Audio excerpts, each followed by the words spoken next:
Tapu, Assalamu alaikum, Namaste, Huru Nefer. This is Kasakma Keparu with another video for you. In this video, I want to talk about the hangman is the secret to the conspiracy. But before I do that, I want you to hit the like button on this video. And if it's your first time to my channel, welcome. Hit the subscribe button to get notifications on when I go live and when I upload recorded videos. Also, we do have free ebooks. You can click on the links below, download those ebooks and start reading more on my spiritual teachings. And lastly, if you're not already a supporter of ours, please consider doing so on Patreon. You can become a supporter for as little as $1, $5, $20 a month, and you get exclusive access to a bunch of instructional videos and articles that really go in depth into my teachings, such as how to work with oracles, how to invoke spirits, how to communicate with the ancestors, and especially one of my fortes is hypnosis videos, self-hypnosis to get rid of pain, to lose weight, to have more self-confidence. So consider becoming a Patreon supporter. And as you know, I do oracle readings for you. But if you become a Patreon supporter at the Osera level, you get your oracle readings free. That's included with your Osera level subscription. So otherwise, you would have to pay per oracle reading, but you'll get them free as a Patreon supporter. So thank you for tuning in. And I want to talk a little bit about the hangman.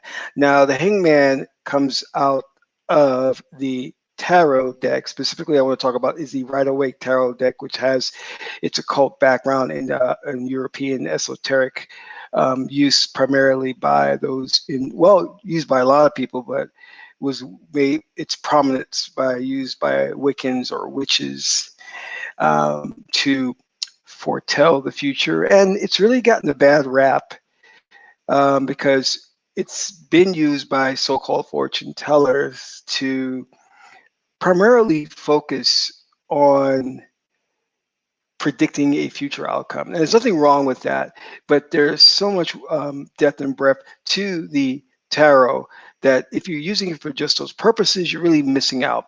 One of the great things, and you'll like this if you are a follower of the Swiss psychologist Carl Jung, is the iconography of it, or the archetypes. The major arcana in the tarot are what Carl Jung talked about, the archetypes that are trapped in the collective consciousness of the human race, meaning you have cards such as the Hangman, the Hierophant, the Empress, the High Priestess. So those come directly from our consciousness. And many oracles were put together by sages who went into trance state for a long period of time and would come out of that and put together the oracle system. Another one is the Meduna Ter, based on Raoul Nefer's book, the Meduneta, and the Meduna Ter oracle system.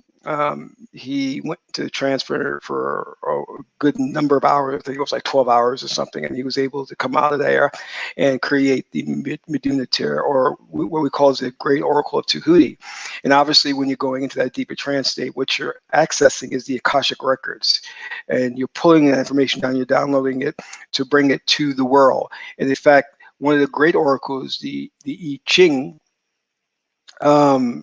created by Taoist Chinese sages, they were asked the first question when it was translated and brought to the Western world, what do you think of being brought into the Western world? And I-ching responded in a metaphorical way, the fat of the pheasant will not be eaten. And what that was saying is the wealth of the knowledge of the I-ching based in Taoism will not be consumed or understood or practiced by the majority of people in the Western world. And we see that because it is an oracle that is just so profound and high up there with spiritual knowledge that many people in our society have a hard time with it. And you have to also understand that we are a construct.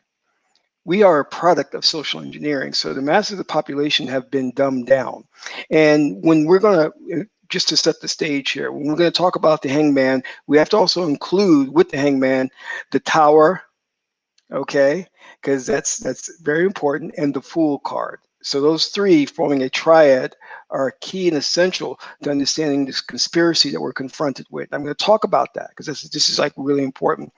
But the interesting thing is, um, when I have these discourses with individuals, whether it be on social media, private one-on-ones, or through these YouTube channels, it's evident that people have a hard time accepting the truth. So I have to give it to them in measured doses. I can't just tell them, hey, you know what? This is what's really going on, because they would reject it. And I point to, there's a chart called the 7 levels of acceptance. And this is pretty much what people go through when they get into the conspiracy theory arena, or they have an awakening or become what they say is woke, and they have to deal and contend with the reality of their lives, that it isn't what they thought it was. In fact, there was a very famous scholar who said, nothing is what it seems. And that's so true, because I always reference the Wizard of Oz, is that you have this veil, this curtain, and behind it is the wizard pulling the strings, the real puppet master, and we're not even aware of that, you know. But let's take a quick look at this, the 7 levels of acceptance, all right? Because it's really, it's germane to this conversation, and I think we need to address it. So as you see here, we first, let me bring a bigger picture here, start out with the initial thing, which is shock. Okay, when someone comes along and they disseminate the truth, and you're confronted with that, it is shocking. There's an initial paralysis at hearing the bad news, which you perceive as bad news. Then we move to denial, trying to avoid the inevitable. You just deny that this information is correct. You want to attack the messenger. Then there's anger, frustration, outpouring of bottled up emotion, bargaining, seeking in vain for a way out, final realization of the inevitable, seeking realistic solutions, which is the testing phase, and finally acceptance, finally finding the way forward. So these are those levels that, you know, everyone goes through one point in their lives. But specifically, when we're dealing with this spiritual wisdom and spiritual information, I see a lot of people going through these steps, which is why I say again, I cannot just come out and tell everybody this is the way it is. One, if I do that, that risks my own personal safety. And number two, you're not going to, you'll violently strike out in anger. I mean, I remember the first time when I came into the realization that there was only myself, my person in this fourth dimensional reality. I am Neo. I am the one. There's nobody else here. Everybody else is a avatar. They are a holographic representation that I've been given permission to recreate. So I am the only one in my reality. And it's really interesting that I say that message over and over again, and people still don't get it. They really, it doesn't sink in.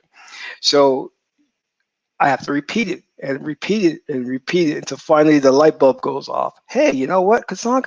I just realized that you don't exist, that I'm the only one that exists in this reality. I'm like, wow, finally, it only took you a year to get to that.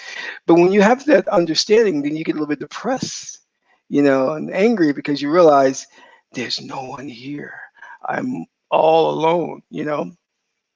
But anyway, one of the most important cards in the tarot that I really appreciate is the Hangman. And the Hangman, as you'll see, he's upside down. His legs are crossed in the shape of a 4. I'm not going to go into that because I want you to do the research on the iconography and figure out what the 4, the meaning is. But the Hangman is a metaphoric meaning of various different things. It can mean being stalled. Maybe communication that you were looking for is not going to happen. Stagnation. But one of the most important things that is pertinent to this conversation is that it relates to a new perspective on things, a higher level perspective, a spiritual perspective. You see, there are 2 cards in your journey to spiritual enlightenment that are going to be important for you. Well, three cards I've already named, but let's just deal with these two cards, the Hangman and the Fool. You are the fool embarking on the journey. And it's very important that you be careful. And you then become the hanged man. Well, before you get to the hanged man, then there's a tower. There's a breaking down of everything you've come to believe.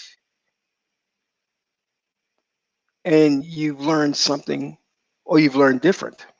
So the old way of thinking and seeing things has to come crumbling down, as in the tower. And then you get to the hanged man, where your perspective is radically different from everybody else's. You have a higher spiritual knowledge. And this is akin to the 20th hexagram in the I-ching, which is a symbol of the tower. The tower is the right brain perspective, meaning you're on top of the tower and you get to see a full view of everything. And also you are seen very well. So your conduct will be judged because you have that overarching perspective. People will be able to see you and judge you. Now, the hangman can be a lonely situation, because this is a situation of contemplation, to get into life's esoteric secrets, to see things radically different. For give an example is polygamy. If I have two wives, and the reason that I accept that type of arrangement is because I have the hangman. I see relationship in a very different perspective than what has become accustomed. See, you have to move out the mode of thinking where you become a parrot. You're just regurgitating information that you've been fed to by modern media or by the television, which tells lies to your vision. It deceives you. You have to become kind of a maverick, an independent thinker. And in doing so, you're going to be ostracized from society. You're going to have a target on your back, and you will become the hangman. You're going to see things differently. And that perspective, what comes with that are two other cards, which is the magician and the hermit. Both are enlightened and have a particular skill and knowledge of the esoteric. So a lot of what I talk about and how we live comes directly from our perspective of living the life of the hangman, in challenging the conventional thoughts and seeing things in a radically different perspective. And people will not accept it when you hit them with the truth. Some people get stuck in those phases that we saw earlier. Some people actually get stuck in some of those phases. You have individuals who will get stuck in a denial phase for the rest of their lives. Others will walk around in the angry phase. I see a lot of that. And I'm going to let you in on a dark secret. I'm going to air some dirty laundry here, because in learning the tarot, you also learn mentalism. And you know what mentalism, right? Oh, let me put it another way. You become a master of psychology, because you start to understand the deeper workings of how people operate and how they think. The tarot teaches you that. The tarot teaches you that there are governing principles that control our actions, symbolized by the major arcana. Then you get to the minor arcana. But sorry, I digress. It is very important that you challenge conventional thought, conventional wisdom. And let me get to the point here about the dirty laundry, because I want to talk about that. You see, unfortunately, in this society, there is a caste system. There is a hierarchy. And on top of the, I call it the totem pole. On top of that is white people. And at the very bottom, you have black people. And because, or we'll say African Americans, or ADOS, American descendants of slaves, because these individuals have been marginalized by society, They're pariahs. They've been outcasts. They have low self-esteem and feelings of low self-worth. And in feeling such a way, anyone that comes along, crabs in the barrel, that demonstrates superior intellect or just a little bit more knowledge, they get attacked. Because you're talking about people who've already been beaten down and told they're worthless. And one of their own comes among them to spread knowledge and wisdom. And that person gets attacked. We've seen it with Marcus Garvey, Malcolm X, Martin Luther King Jr. We've seen it. So you find, and as I was lecturing, I was on a lecture circuit and teaching individuals about the wrong direction that some of the most noted scholars were headed toward, and none of them listened to me. But one of the things I told them was, your greatest adversary will be your own people. You're going to have to fight and deal and contend with them first. You have to save them first because they're mentally ill. And if you keep focusing on white people, you're going to miss the mark. And I tried to use the example of Malcolm X and what happened with him, betrayed by his own people.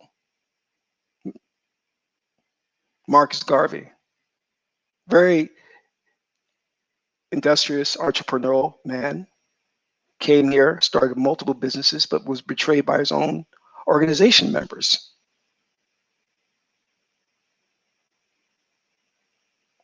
This is because if you demonstrate that you have just a little bit more knowledge, a little bit more gung-ho, and that you're not all talk, you become an enemy to your own people. So I want you to keep that in mind, that any endeavor that you want to embark on to be successful, remember who's going to be the first ones to oppose you, even in your spiritual journey. Even try to better yourself. You're not going to get the support that you need from those closest to you, whether it be your own family or the members of your race, the members of your gender. So keep that in mind, okay? Very important. And you have to have pity, understanding, and patience with these individuals. And sometimes the best thing to do is excommunicate yourself from them, because you don't want to get into a battle or have to fight that, because that's a no-win situation, because they're full of low self-worth, that they'll do anything to destroy you to make themselves feel better, unfortunately. So as you embark on this spiritual journey, you are going to be the hangman. You're going to have to see things differently. You're going to have to go into a long state of contemplation and questioning. But the rewards are great. And you'll see that in the pip cards in the tarot.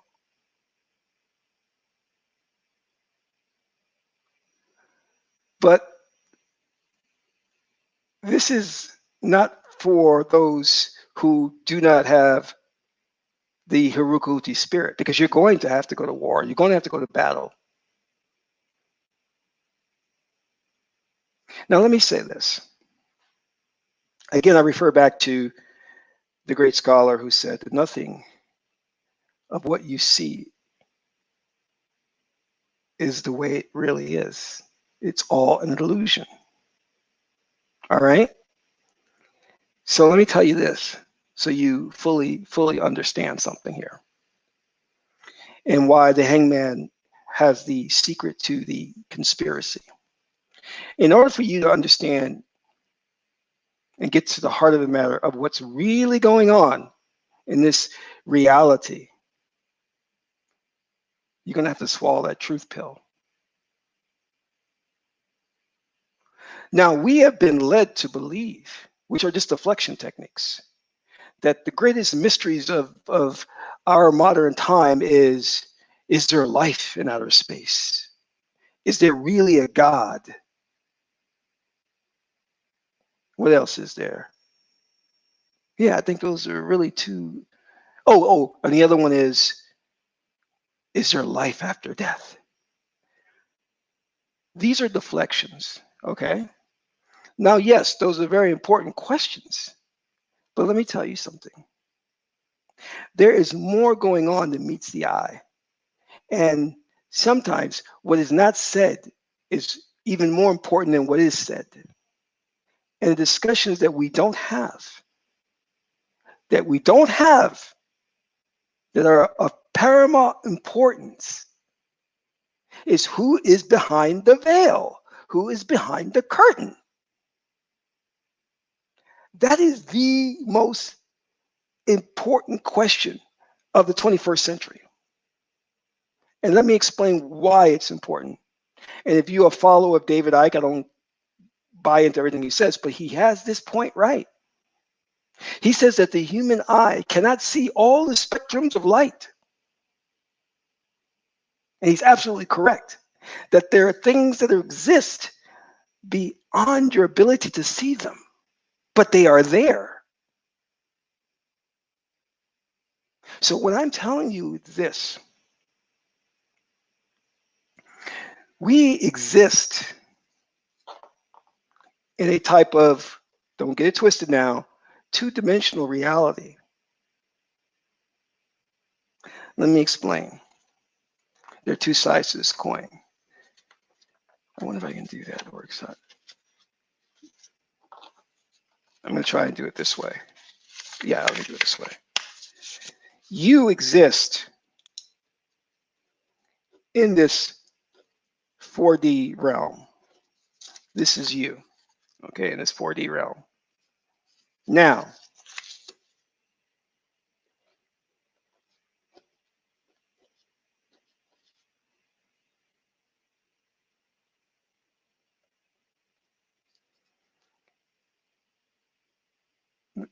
there is another realm that exists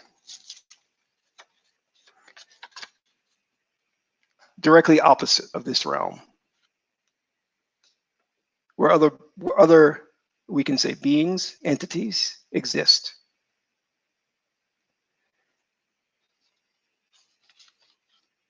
And they exist alongside of us. And the reason we can't see them is because they exist at a different vibrational frequency. And these are the architects, the ones that are pulling the strings. You see, also exists with them as well are benevolent beings that we can interact with and work with.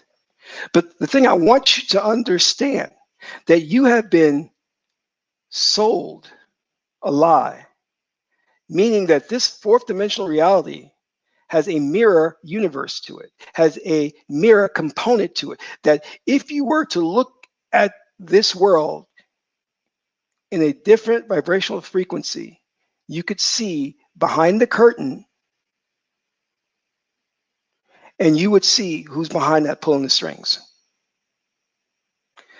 This is not going to be a good example, but let me try to do this for you, okay? It's almost akin to the movie The Predator. Remember that, where the Predator had these different visions? Okay, not a great example, but I'm going to do this. You have this veil that hides them, and this veil looks something like this. What you see is you see through the veil and to the other side. So you erroneously believe that this fourth dimensional plane, this concrete reality, is all that there is, and that's a lie. However, if you were to attune yourself to a different vibrational frequency, in the movie The Predator, he just pulled out his control panel on his wrist and started changing predator visions, and he could see different spectrums and see different things until he found that he could see humans on this specific frequency. He tuned into that. If you were to tune into a different vibrational frequency, this veil would be removed, and you know what you would see? Something there. Something there. So the greatest mystery that we're facing is not about, is there life on other planets? Is there life after death? Is there a God? Because those questions have already been answered by our ancestors. But the question that we need to start asking is, who's behind the veil? Who's pulling the strings? Who is the wizard? Because we're in Oz. When you start asking those questions, you become dangerous. You then become enlightened by the mere fact that you know that this concrete existence, which we call reality, is not really reality. It's a construct. And who we are socially engineered to be dumbed down so that we don't think for ourselves. We just parrot and regurgitate information that we've been told.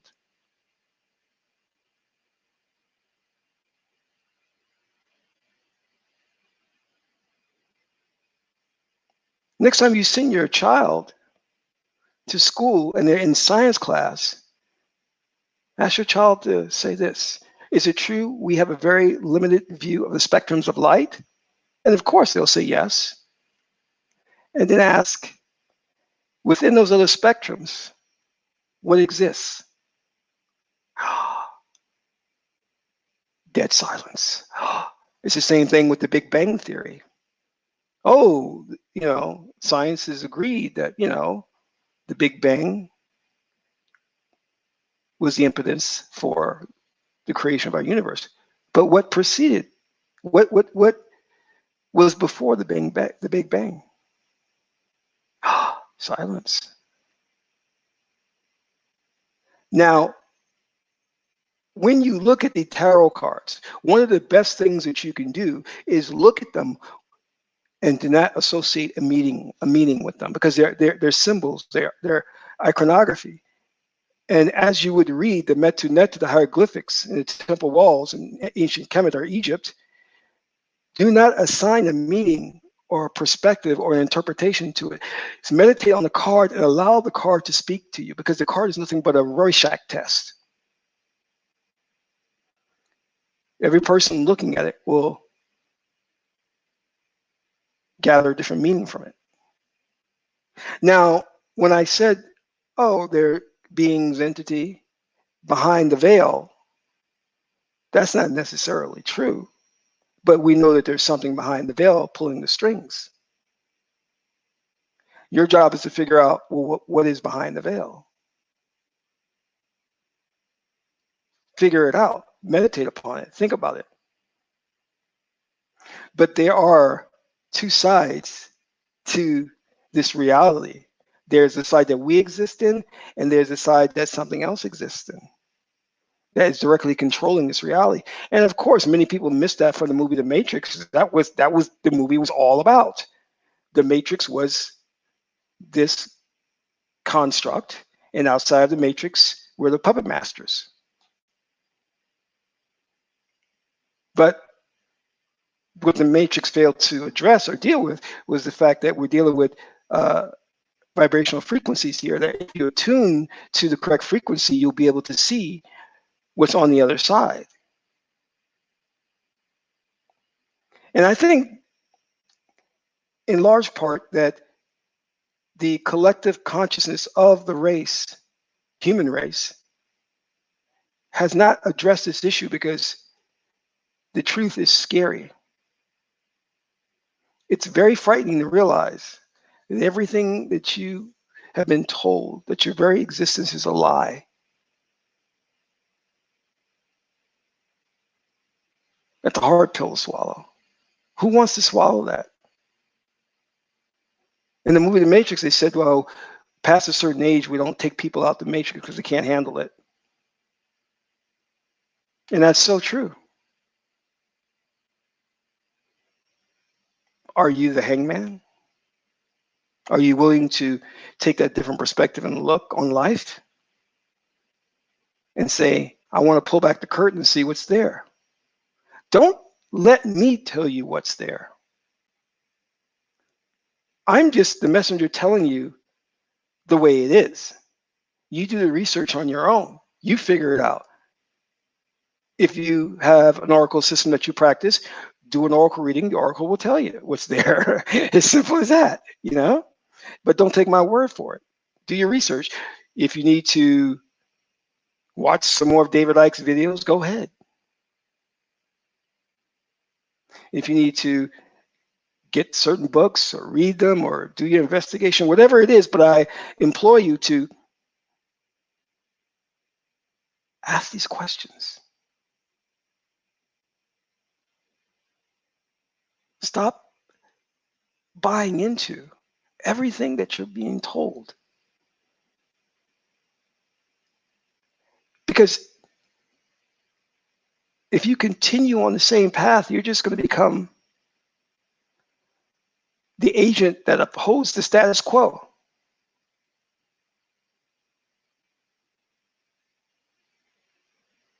And you don't want to be that.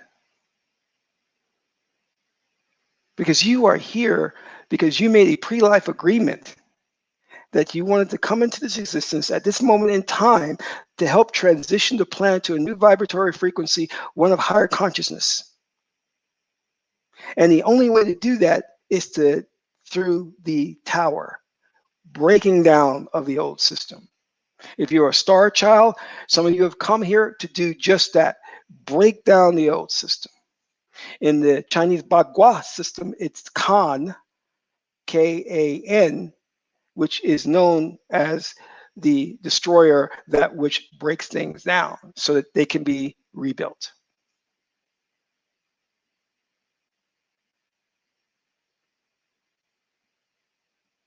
But remember, your greatest adversaries are going to be the people and friends that are close to you.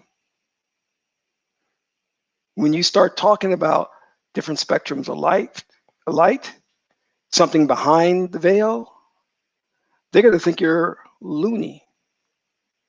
Luna, like the moon.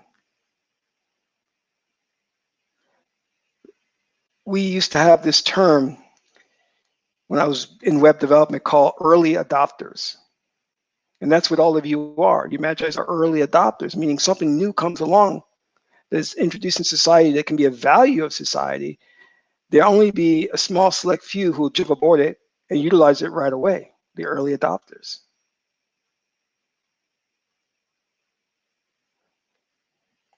Are you one? You have to be because you're here.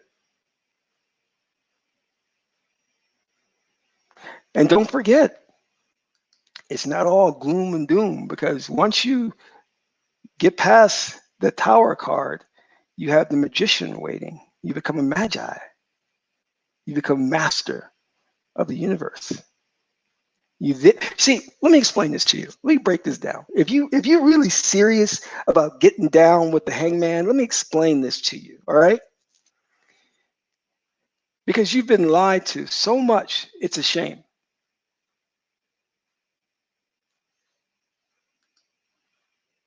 You are not meant to live your life when you wake up, go to work, have lunch, go to work, come back home, kiss the wife, kiss the husband, kiss the doggy, walk the doggy, and go to sleep. That's not how you were supposed to live. Do you not understand? You're a freaking God. You are a God, and you are acting contrary to who you are. That's like a dog going meow, meow, meow. You're not a cat dog. You're a doggy. Act like a doggy. You see, here's the difference. I'm just going to use my life to demonstrate this.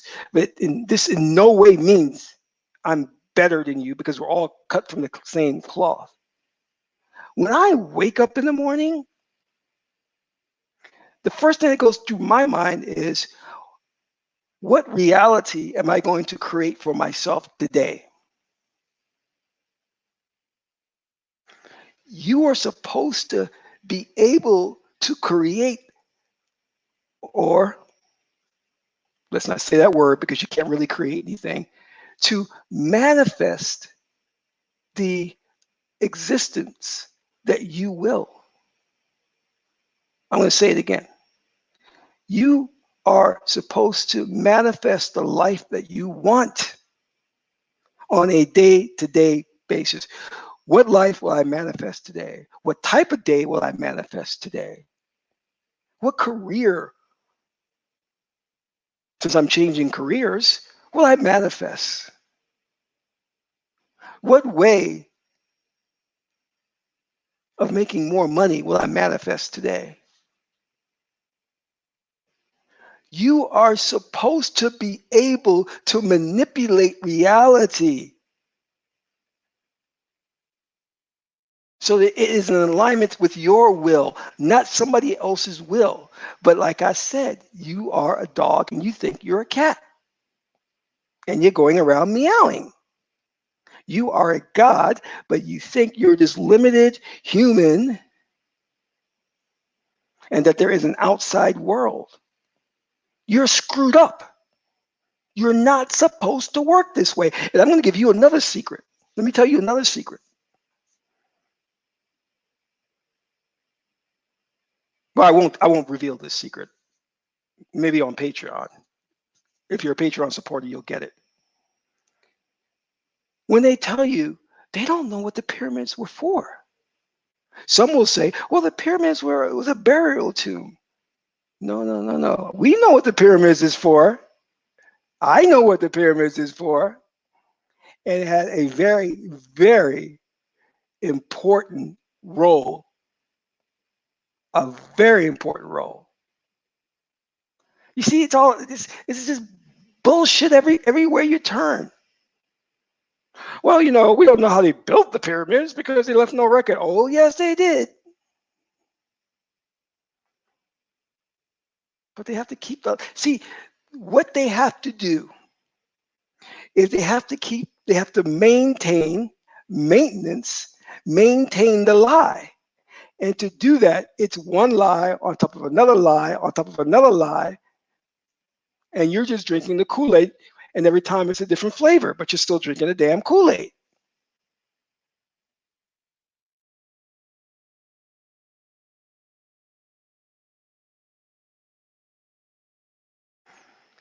No one in their right minds should believe that a culture so advanced, so spiritual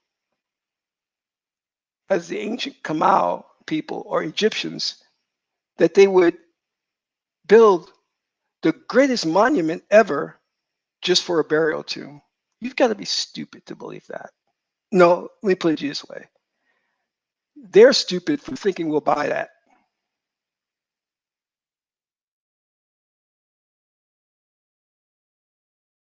Just like I laugh when they send probes to Mars and they keep beaming back pictures of what looks like the desert. I said, oh, well, every time you send a probe out there, it costs about $2 billion. And every photograph you send is still of rocks and sand. Where are the real photographs? Because I don't believe you paid $2 billion to keep showing us rocks and sand. You must think we're real stupid.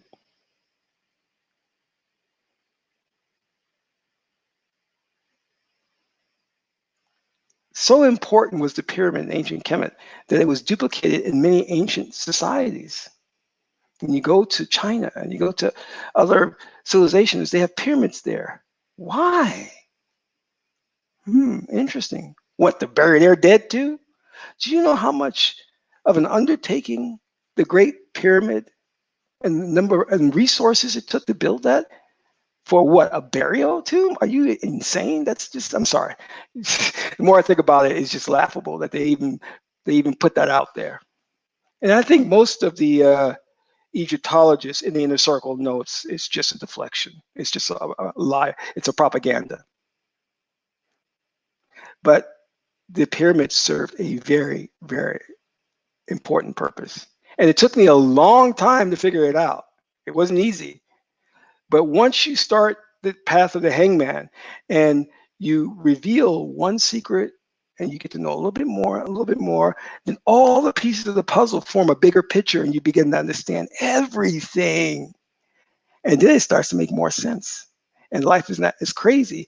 And then God becomes a truly loving God. God loves you so much that God has endowed you with all these powers at your disposal, and you choose to ignore it and ignore it and ignore it.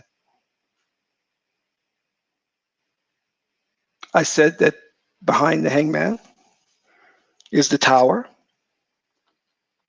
and also the fool. The fool is not negative. Doesn't mean that you are in the definition, Webster's definition of are a fool. No, you're someone who's decided to take that journey. And society will call you a fool, but you're not. You're probably more sane than the rest of them. And you know that old adage, um, it's no state of health to be well adjusted to a profoundly sick society. And most people walk by well adjusted to this sick society, and they think they're normal, but they're not.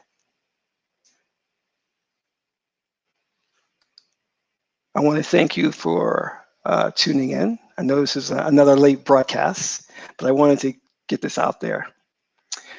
And I want to thank you, Magi's, for jumping into the chat room. And as usual, very good discussions there. So this is Kusank Ma Keparu, son of Maat and Tuti. My aunt is a beautiful goddess Heteru. Until my next broadcast, Amun Ra.